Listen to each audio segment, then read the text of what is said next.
നമസ്കാരം കുട്ടികളെ. ഇന്ന് മുത്തശ്ശി പറയാൻ പോകുന്ന കഥ വിശ്വാമിത്ര മഹർഷി രാമലക്ഷ്മണന്മാരെ കാട്ടിലേക്ക് കൂട്ടിക്കൊണ്ടുപോവാണ് താടക എന്ന ഭയങ്കരിയെ വധിക്കാൻ. ആ കഥയാണ് പറയാൻ പോണേ.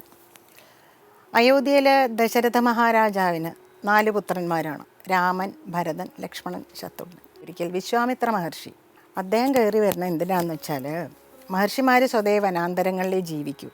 അവർക്ക് നദികളിൽ സ്നാനം ചെയ്യണം, സൂര്യ നമസ്കാരം ചെയ്യണം, തർപ്പണം ചെയ്യണം. അത് കഴിഞ്ഞ് സ്വസ്ഥമായൊരിടത്തിരുന്ന് യാഗാഗ്നി ജ്വലിപ്പിച്ച് പൂജ ചെയ്യണം, ആഹൂതി ചെയ്യണം, മന്ത്രങ്ങൾ ജപിക്കണം. അപ്പോൾ നാട്ടിലാണെങ്കിൽ അത് നടക്കലൊക്കെ കാട്ടിൽ വേണം. അവരങ്ങനെ ചെയ്യുന്നത് കൊണ്ടാണ് രാജ്യത്ത് ഐശ്വര്യം ഉണ്ടാകുന്നത്. അതും കൂടെ നമ്മൾ മനസ്സിലാക്കണം. അപ്പം അങ്ങനെ വനവാസം ചെയ്യുന്ന മഹർഷിമാർക്ക് ശല്യക്കാരിയായിട്ട് ഒരു മഹാഭയങ്കരിയായിട്ടുള്ള രാക്ഷസി താടക എന്നൊരു രാക്ഷസിയും പുത്രന്മാരും കൂടി കരൂഷം എന്ന് പറഞ്ഞ ഒരു വനത്തിൽ ഒരുപാട് പ്രശ്നങ്ങൾ ഉണ്ടാക്കുന്നുണ്ട്. അവിടെയാണ് വിശ്വാമിത്രൻ്റെയും യാഗശാല. അദ്ദേഹത്തിൻ്റെ ആശ്രമം അവിടെയാണ്. അപ്പോൾ അദ്ദേഹത്തിനൊരു യാഗം ചെയ്യണം.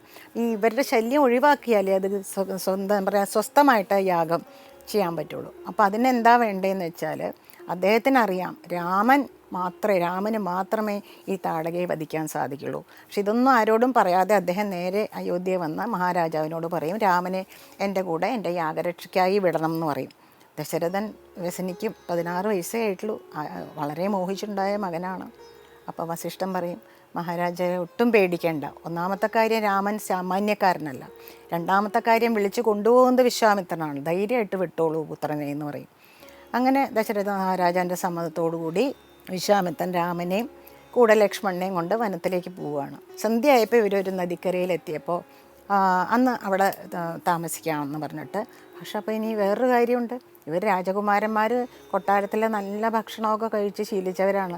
അവർക്ക് ഈ ഫലമൂലങ്ങളൊന്നും പറ്റില്ല എന്ന് വിശ്വാമിത്രന് മനസ്സിലായി. പക്ഷേ വിശപ്പും ദാഹവും ഉണ്ടാവാനും പാടില്ല. അപ്പോൾ അദ്ദേഹം എന്ത് ചെയ്തു വെച്ചാൽ, ഇവർക്ക് 2 മന്ത്രം ഉപദേശിച്ചു കൊടുത്തു. ആദ്യത്തെ മന്ത്രം ബല എന്ന് പറയുന്നത്, പിന്നത്തെ മന്ത്രം അതിബല.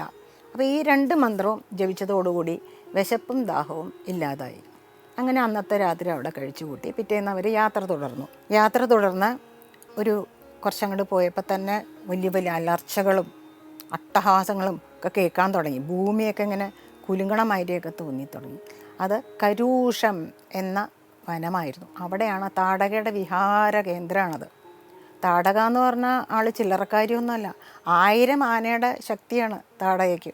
അഗസ്ത്യൻ്റെ ശാപം മൂലം രാക്ഷസിയായി തീർന്ന ഒരു ദേവകന്യകയാണ് താടക. അങ്ങനെ അവർ കരൂഷത്തിൽ കൂടെ നടന്നു പോകുമ്പോൾ ദൂരെ നിന്നൊരു പർവ്വതരൂപിണിയായിട്ടുള്ള താടക ഇങ്ങനെ വരികയാണ്. കയ്യിൽ വളരെ വലിയൊരു പാറക്കല്ലും.